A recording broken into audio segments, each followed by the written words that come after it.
Many thanks for sticking around to Smart Means Business. It is time for us to head to our business insight. And today's business insight is strictly going to be looking at widening Uganda's tax base, but pretty much trying to understand which revenue mobilization strategies can be laid in order to ensure that this can become reality. Of course, when you come to think of it, with this financial year, the Uganda Revenue Authority has a target of 29 trillion to hit, because that is definitely supposed to be feeding into the national budget, which is a 52.2 trillion Ugandan shillings budget. The question is, though, will this be met? Will this target be hit? Or shall we even go beyond 29 trillion that was actually put up as a mark to hit or as a target to meet? But well, besides that, before we head into our business insight, you should always remember to kickstart off your investment and invest with the Zabu platform. Use the USSD code *292# to kickstart off your investment with the Zabu platform, and of course kickstart off your investment in the next 24 hours after registering with your national identification number. Zabu is a platform that is powered by Altex East Africa, and it does remind you to do something new. Now, with something new can you do today? Choose to invest in government bonds and other securities with Zabu. Zabu says, my money, my future. Altex East Africa reminds you to do something new always. And with something new can you choose to do today? Investing in government bonds. The markets open at 8:15 a.m. and closing time at 3:15 p.m. East African Standard Time. You should know that these markets are fully closed during the weekends and on public holidays. Zabu, my money, my future. Of course, now with our kind of discussion that we have today, we are joined by Ms. Hawa Mbabazi, coming in from Grant Thornton, a tax consultant, as we continue to have our discussions in rotation to making sure that we continue having more of the tax mobilization strategies more understood fully. A very good morning and many thanks for joining us today. Good morning, sir. I would like to correct. Okay. I'm not coming from Grant Thornton, but I am an independent tax consultant. Okay. Okay, from an independent tax consultant in Ms. Hawa Mbabazi, of course, joining us this morning to discuss more of this particular one. Apologies for that. But as we speak about taxation in the country, taxes, when we talk about the issue to do with taxes, back in the time, we've actually reached a situation where Ugandans look at paying taxes as a burden to them, which is something the Uganda Revenue Authority has forever been trying to, push so that Ugandans can actually feel that it's an obligation for them to pay taxes. Where do you think is the issue driving Ugandans to look at taxes as a burden? Oh, thank you, sir. The problem is that people are not patriotic. Okay. They don't love Uganda enough, and probably they have not been educated about what taxes do, the purpose of taxes, why do we need taxes, why do we collect taxes. People are green about that, and they don't see the future. They're like, why are we paying all these taxes? For what purpose? They're not seeing the future. And so the URA has a great task, URA and Uganda at large have a great task of educating taxpayers, the purpose of tax paying. Okay. Tax paying is very, very important for the growth of the economy and for government spending on hospital, health, our health sector, the security, education, all these are infrastructure, all these are activities that can spur our economic growth. But if we don't educate, that's where the problem is. Okay. And speaking of taxation, how important is tax mobilization in regards to economic development? Because I want to believe one of the reasons as to why taxes are collected is not because it's an obligation for the citizens alone to pay the taxes, but because of there's a huge contribution to economic development in the country, and pretty much a huge contribution to the national budget. Yeah, taxes are very important. For example, now in the recent times, we are no longer depending on donor aid so much. We are purposing to depend on tax revenue collected within us. So if we don't collect taxes, we will not have enough money to run the economy. And likewise, if we don't collect taxes, we will not have enough money to pay off the debt that we have. So taxes are very, very important for growth of the economy. Like you said, that security is important, and the law is important, and government is important. Taxes is also one of the most important pillar of economic development. Okay. And of course, when you look at the fact that you've mentioned it's one of the pillars of the economic development, Uganda Revenue Authority has a target to meet this financial year, 29 trillion, and that 29 trillion is supposed to be collected domestically, and it's going to, you know, to the national budget. Sure. By the look of things here, is it a realistic target? And I don't want to have a look at it in a way that I don't want to ask whether we can hit the target, because I know we can. And but when you look at it being 29 trillion Ugandan shillings, are we setting the target? Okay, let me just say, are we setting a target so high, or it's still so low for us? That target is not so high. Okay. Remember that we have a tax to GDP ratio of 12% right now, but the standard, it should be 15%. So that 29 trillion is not a lot of tax, and URA is able to collect that taxes, because nowadays they have innovated, they have systems like IFRIS, they have digital tax system, they have restructured themselves, they have employed more staff, they have spread out, they have opened up service centers in the greater Kampala, and because of that they have employed more staff. They are now moving door to door to collect taxes, and they are also effectively using the web portal, the online services, to send reminders to taxpayers and to educate them, using also the web portal and also the radio stations and all that. There's still potential, and besides that, Uganda is an economy that is growing. If they were able to collect 25 trillion last financial year in the midst of the economic difficulties that we had, I have confidence that they will collect that 29 trillion. Okay. The confidence is there. Let's look at strategies. What strategies can be laid to ensure that this is going to be met? Because at least, you know, with the 29 trillion, that means they have to either add tax, and we're not seeing any taxes being added, but of course that means they have to squeeze the taxpayer to make sure that the taxpayer pays the money. Which strategies should be laid to ensure that we hit a 29 trillion target of this year? Yeah, the IFRIS strategy is a very good strategy, because the IFRIS, that is electronic physical invoicing and receipting, that system is going to widen the tax base, because previously taxpayers would not declare the income because URA doesn't know how much they are selling, how much they are purchasing. But URA now has a system to know how much everyone is purchasing. For example, if that system is in Lugazi, the big factories, the sugar factories, Madivan, so that system is going to increase, is going to widen the tax base. People who have been hiding under declaring taxes, they are not going to do that anymore. And the increase in staffing levels also is going to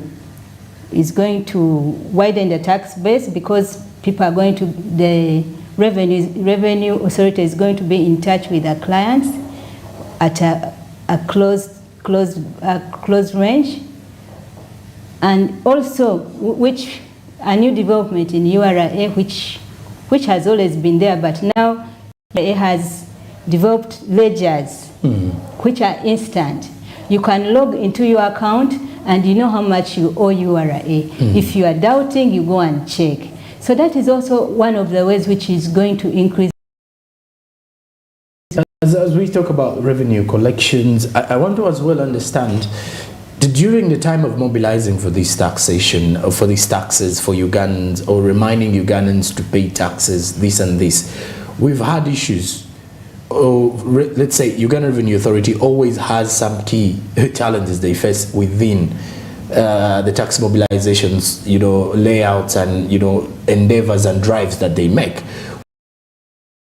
Accountancy office, have you been able to identify that you feel have also been an hindrance on the side of the Uganda Revenue Authority in order to, widen the tax base? Of course, there's a challenge. Our economy is subsistent. Okay. It's very tax. There is there's income inequality. There's a gap. The rich are few, the poor are many, which also is hindering, because if everyone was able, then they would contribute. Illiteracy levels, so many people they're not computer illiterate, and URA is receiving the returns, assessments via the online, the website.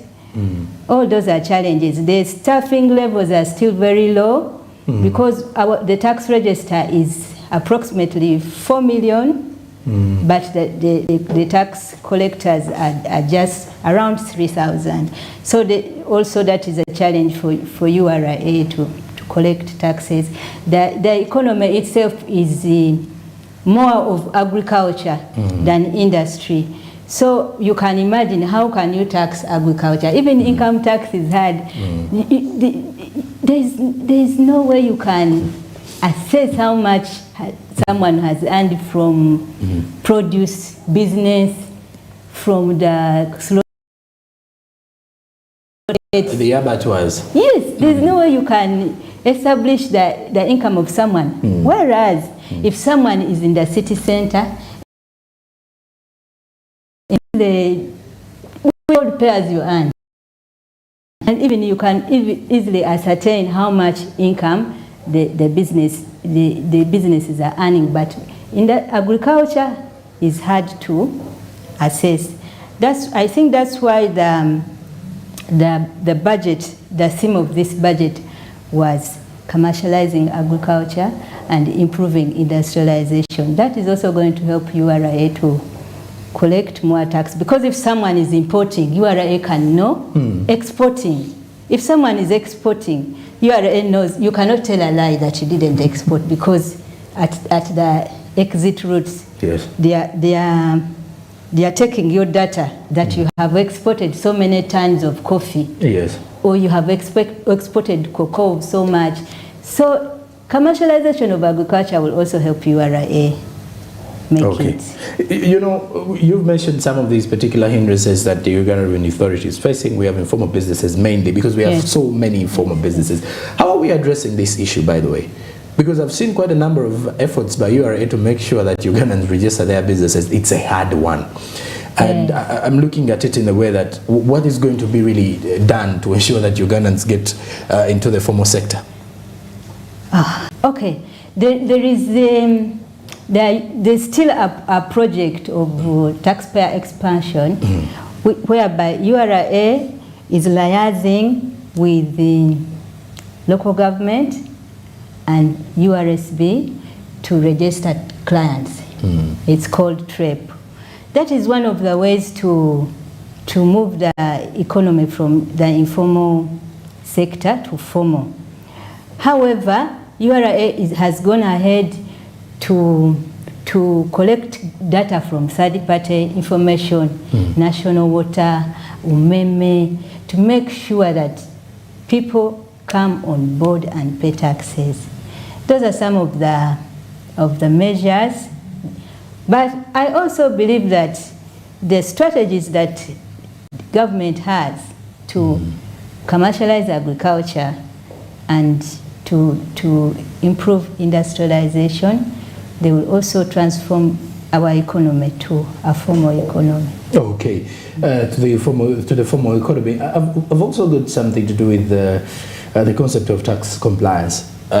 You know, as much as we continue to remind Ugandans to pay taxes and why they need to be very tax compliant, we have issues with them complying to taxes deliberately. It's actually a deliberate move by most of the Ugandans not to comply. You know, for anyone out there, what is its role in effective tax mobilization when you look at tax compliance? Tax compliance is whereby taxpayers are filing their returns and they are paying in time. Okay. That is a big challenge. However, taxpayer education can assist to ensure tax compliance, and as I told you that there are some radio programs, stakeholder engagements, moving to the business community and informing them of their ability to pay taxes. And also, if I think what is contributing to non-compliance to tax is the difficulty of applying the law by the masses. Because someone can file a return and then it's not sure whether the return he has filed is correct because there's this big law which has to be implemented, simplified, which the taxpayer has to be aware of before filing returns. And then also the laws change. Every time they do the budget, they are changing tax law. Okay. So there's also a challenge of someone knowing really how much do I owe to URA. Okay. Because the taxes that you have to keep abreast with the tax law so that you file the correct tax return. And I think that's why we have the business policy department to advise clients on the right taxes to pay. However, there is a simplified tax system of a presumptive tax return. Okay. That is for a small taxpayer who has turnover which is below 150 million. That one anyone can file because you just need to track your turnover, how much turnover you have made, and then you key it in and your location, then the system will produce the exact tax you have to pay, and that is the one-off. URA will not come back to you and say where are your records and that and what. That is also how URA has tried to overcome the challenge of tax non-compliance. You know, my other question, by the way, would be rotating around. It's not even a question. But by my kind of observation, do you think Ugandans are just less aware about the available taxes to pay, or it's do the taxes seem to be high for them to pay? Because at times Uganda Revenue Authority is doing all these drives up country with their buses, you know, with their lorries and everything to ensure Ugandans get to know of this. And they've actually simplified the thing this time around. It's also in the local languages in some of the regions. Not all, but most of the regions. Do you believe it's lack of awareness for these taxes, especially for those in the informal sector? Or we need to, we need to do something more about informing Ugandans? It is also culture. Okay. I don't think many people in Uganda don't have a tax-paying culture. The person will start a business and will not think about that they have to pay taxes. It will be just for the sake of making profit. Along the way, the taxman will know you have not paid taxes. Say, I was not aware. Because for them, it's not inculcated in them that they have to pay taxes. And I think that is a very big task for Uganda Revenue Authority and all of us Ugandans to educate ourselves about our obligation to pay taxes. Maybe also another issue, I talked about patriotism. Yes. People, Ugandans are not particularly very interested on how the money we have collected is spent. If there's an issue in Parliament about the budget, I don't think most Ugandans, there's a small percentage that will pick interest, but not everyone will pick interest. And then we have high levels of corruption, and People want the easy way out, not hard work. So if you are more focused on the easy way, you will not even feel obligated to contribute to the treasury, so that Uganda can have the services that it needs. Okay. And if you have not contributed, you will not even put someone to task to explain how the money was spent. Because you've not contributed. Because you don't care. It's a culture which we have to change. Well, I think for those who have not been tax compliant, it's as well very wise of you to engage in conversations rotating around government accountability. If at all you as well accountable or very compliant to paying the taxes, because there is an obligation for we as Ugandans to pay these taxes.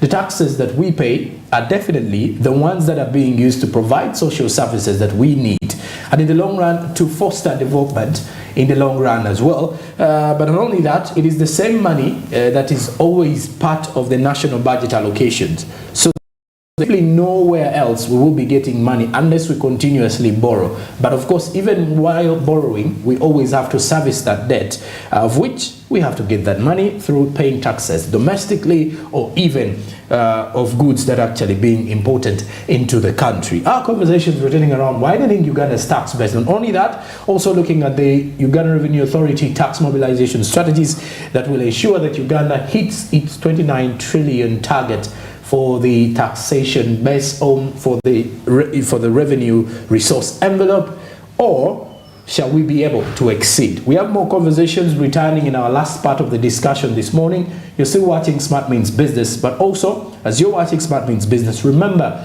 to kickstart off your investment and to invest with the Zabu platform. *292# is the USSD code that you need to use. With Zabu, it is all possible to invest in government bonds, for example, with just a minimum of 15,000 Ugandan shillings.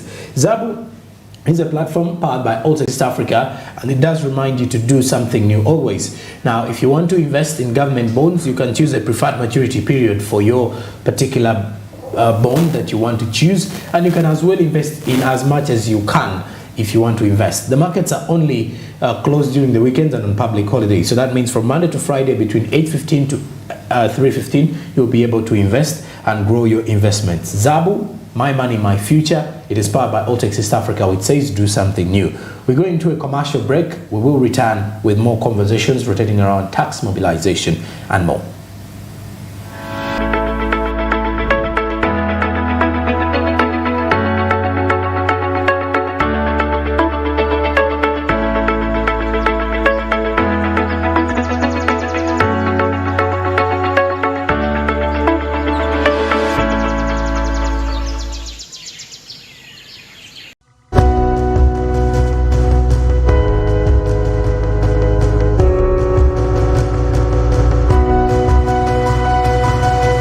Smart 24, driving business.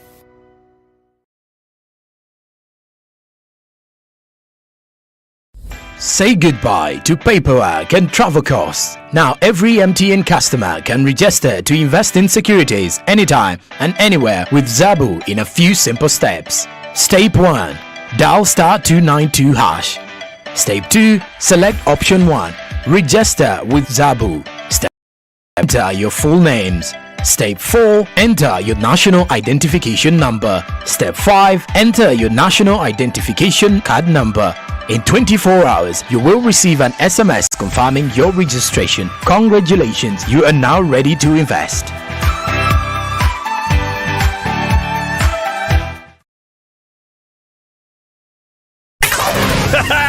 It's super fast internet. Oh, it's a super camera. It's a super battery. Phone battery full. Yeah, it's a super deal. Get the Kabode Super from MTN now at a reduced initial deposit of only 49,000 shillings and pay the balance in Pola for as low as 833 shillings. 2 GB of free MTN data every month for 8 months. Get the Kabode Super now from any MTN shop countrywide. Everywhere you go, MTN, regulated by UCC.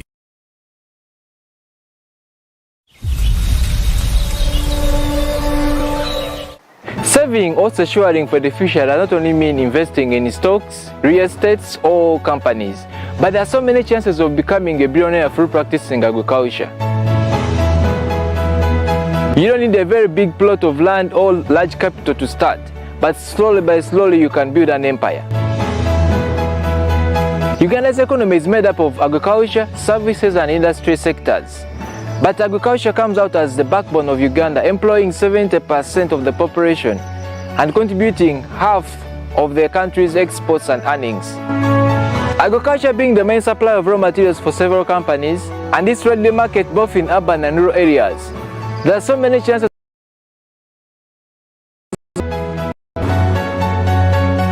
from the farmers to the processors, from the processors to the traders, and from the traders to the final consumers.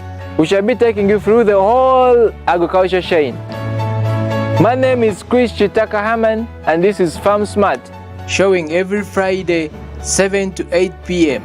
only on Smart 24 TV, driving business.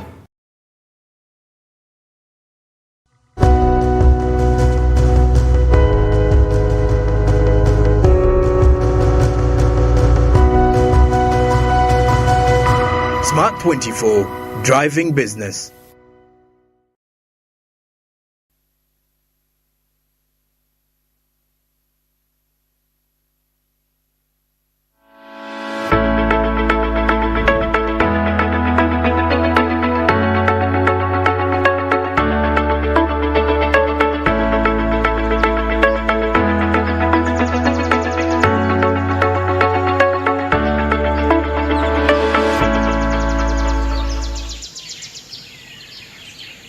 Good to have you back here as we continue to have our conversations rotating around tax mobilization and widening the tax base.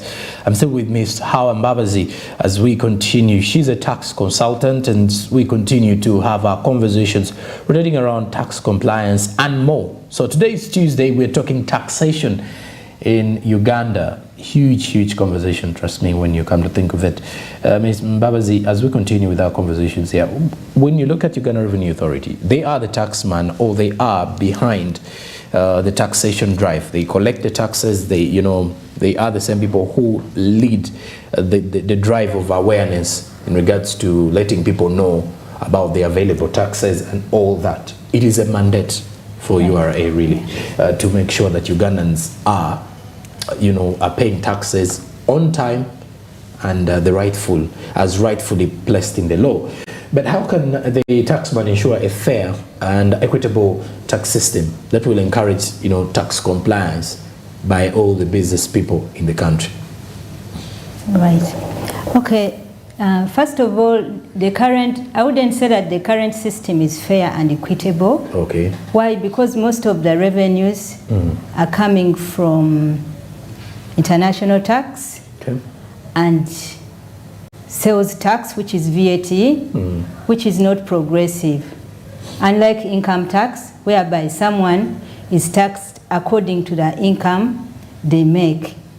If we promote sales tax, excise duty, and if those tax sections are performing better than income tax, I wouldn't say that there is a fair and equitable tax system. So the URA should emphasize on increasing income tax, corporation tax, and the individual income tax.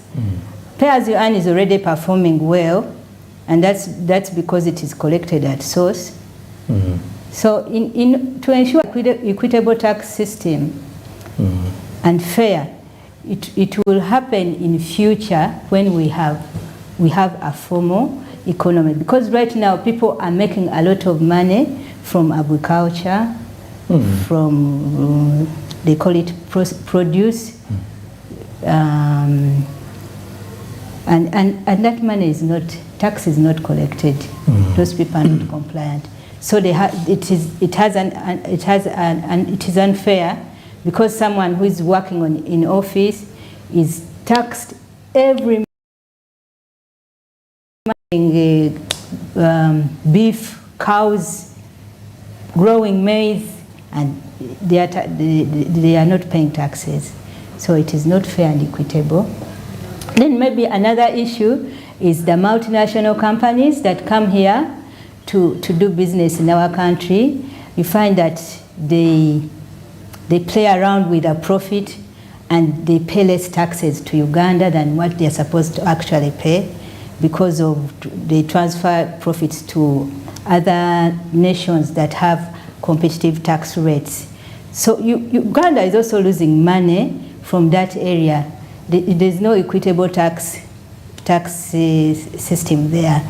Then another issue, there are some policies that are unfair that were initiated, like the double tax agreements, whereby a nation like UK, Netherlands, they can go into agreements and they say if so and so is doing business in your country, don't tax them. We are taxing them in our country. So Uganda is losing money in that kind of manner, and it's not fair. It is not equitable. You find that even the countries where they are coming from, the tax rates are very low than Uganda. So Uganda is not gaining all that it should get from the current tax system, but measures have been put in place to correct that tax. Looking at measures, I've seen how Uganda Revenue Authority is automating its, its tax systems, automating in terms of introducing technology, use of internet, and everything. But this is limiting people who are not comfortable about using this, not because of being comfortable alone, but there are people who are not so much into the use of internet or smartphones and everything. How are we going to put them into this picture now? URA has tried to bring them on board. That presumptive tax return is really very simple. Okay. And it can easily be filed even on the phone. You can key in. The way you pay for airtime, you can also generate a return, a return using the phone. And there's also another method of you can use to put in your Cavity phone if you don't have a smartphone, also to pay taxes. The URA is trying to reach all levels to ensure that people file returns, but still it is a problem. And I think it can only be solved if everyone has a phone, if everyone has access to radio. It's really a challenge, but URA they have tried. Okay. And of course, as we are laying out all these strategies to ensure that Ugandans can actually pay these taxes, which strategies can be laid, to push for compliance without looking without taxation looking like a burden to the Ugandans? Because I think one of the other reasons is the way Ugandans are. The reason as why most Ugandans are looking at paying taxes as a burden is, first of all, some believe the cost of doing business becomes high if they pay the taxes. Then two, others believe there is no accountability for their taxes after all. So they feel it is not rightful for them to contribute to anything like that. But how are we going to create strategies that will make it simpler? I know it's not supposed to be simpler anyway, because paying taxes is obligatory. Yes. But if we are to look at the compliance strategies that we can lay in order to ensure that they are not looking at it as a burden, what can we look at? Starting with this financial year. Taxpayer education. Okay. Taxpayer education and stakeholder engagements. Those can work, because sincerely, if you do engagements with the Kasita people, the business people, and you create rapport with them, they will understand the importance of taxes, and they will also tell their colleagues in the group that we have to pay taxes. A very interesting thing is people find it very easy to pay KCCA taxes, the local government taxes. You'll walk to the shops and you find people have their certificates that they have paid up to date, but they would be behind on URA. So I really don't know. But you see, KCCA is on the ground, is in the market, is in the shops, and they have their organization, how they mobilize each other, how to pay, which URA is also trying to do, but has not done it so well so far. Education is very important. Other issues are really inherent. They are to do with the nature of our economy, the income inequality, the gap between the rich people and the poor people. If the poor people are many, that means they are illiterate, they are poor, so they will not understand the online services in order to utilize them, and hence it will be hard because of how the economy is. Okay. Yeah. All right. And of course, with our kind of conversation here, as we continue to look at what is being detailed in regards to paying the taxes, tax compliance is something that we should very much remind you as a viewer, because of how much it contributes to the country's growth and to the economy's growth. And of which, for all of you out there, I want to believe that the business community, at least now, we all know the taxes we're supposed to pay, either from the local government perspective or the taxes that we are paying. And ideally, by the look of things, we are all paying taxes in Uganda, whether directly or indirectly. And you get to realize that the indirect part of it is that every Ugandan is compliant with the indirect taxes, because they have no idea how they are paying these taxes. But of course, every good or service that you are taxed in the long run, either before or after, you use that particular one. Internet, you look at the clothes you wear, you look at obviously the vehicles you buy, the houses you're renting, the shop you're actually renting, and everything. So those are some of the key things that you can look at and realize that we are all paying taxes, but the compliance when it comes to paying these particular direct taxes, of course, because with the indirect you never know what is coming in. But how then? Ms. Mbabazi, what would be your recommendations when it comes to the when it comes to the business community on what they should be considering?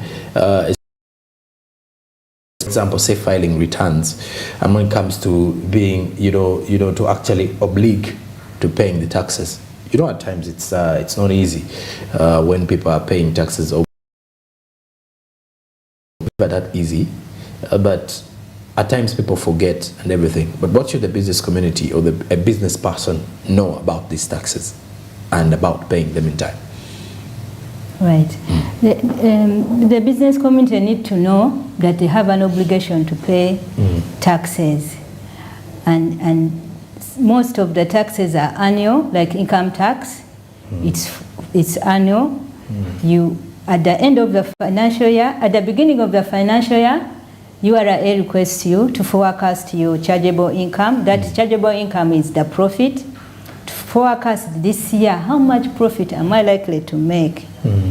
And once you forecast, you will determine, you will make a return of tax that you're supposed to pay. That is called provisional return.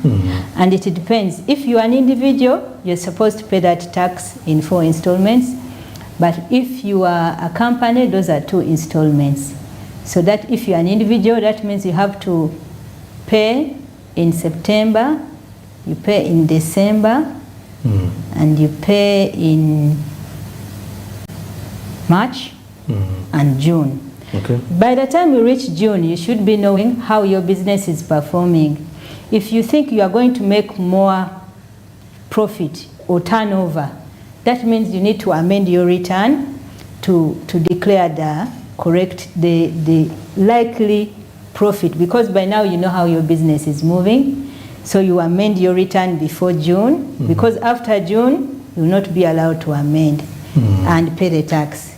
Then URA, after the year has ended, URA gives you 6 months to file the returns. That is from July to December. So you make sure you file your return. But that is if you are using, if you are using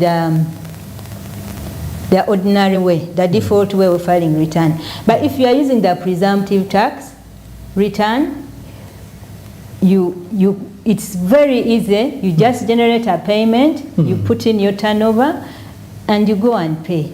Okay. Likewise, that is, I believe most of the taxpayers are in that bracket. Their business is below 150 turnover. And the ones who are above 150 turnover, they are kind of formalized. Their business is formalized. They have one in account. They have marketing. So they have the ones who have turnover above 150. They are formal, and they are not likely to fall into that bracket of non-filing returns. But it is the ones who have turnover below 150. So I would advise clients to always file presumptive tax return because it is less cumbersome. You don't have to declare the expenses. You only need turnover. However, it has a disadvantage because if you are making a loss, you might need to declare an individual income tax return because a loss, that means you don't have to pay. But with presumptive tax, if you have turnover above 10 million, you always have to pay. So somehow there's an advantage of filing an individual income tax return if you are still making losses, but presumptive tax return is less cumbersome. Okay. Yeah. And of course, as we continue now, as we're finalizing with our discussion today, what would be your final remarks in regards to taxation in Uganda, the policies around, and of course, which tax you would look at and think should as well be introduced in the country, and of course, which one do you think is seemingly high that needs to be a little bit, compressed a bit for the business community to comply fully?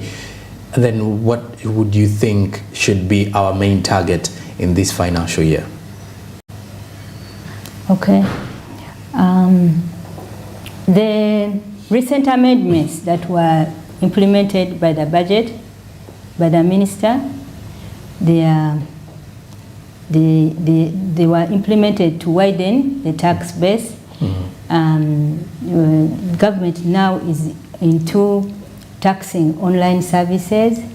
They have introduced digital service tax, whereby they are taxing big companies like Facebook and that are getting money out of Uganda in a way of widening the tax base, which is a good initiative and which will revenue collection. But however, I don't know. Deep inside me, I think the VAT tax rate is high, 18%. And really, economists have it that a high tax rate reduces. It has to do with elasticity.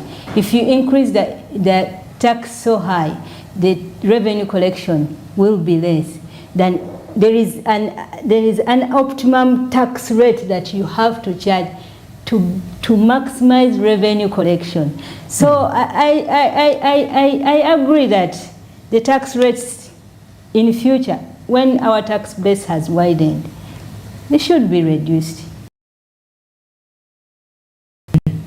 And of course, when you come to think of it, there are lots of recommendations that the Uganda Revenue Authority can actually pick from what Ms. Hawa Mbabazi has actually mentioned here. She's a tax consultant, and of course our conversations today have fully been around tax mobilization and widening Uganda's tax base, right?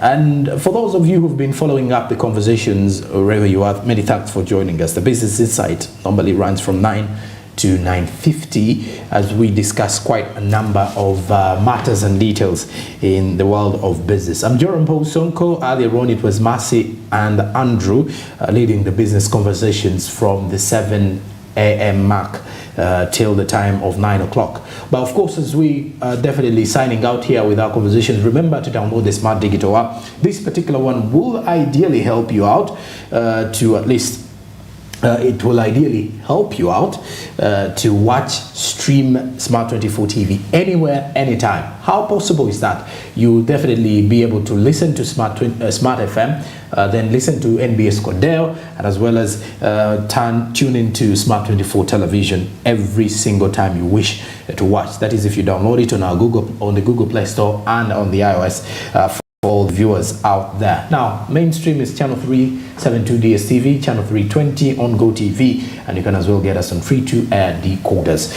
And as I'm signing out, remember the Zabu platform markets are officially open, so you can easily use the USSD code *292# to kickstart off your investment with Zabu. Zabu is a platform by Altex East Africa which reminds you to always choose something new. Now, with something new can you choose today is to invest in government bonds and other securities.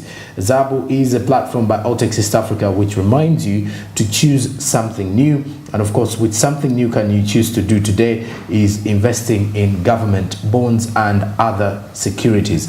Zabu says, my money, my future, and Altex East Africa reminds you to do something new. All the best for the day from the team Smart Means Business. Till tomorrow morning, have a good morning, a blessed day. Coming up is Anthony Sebale with Financial Markets at 10 o'clock.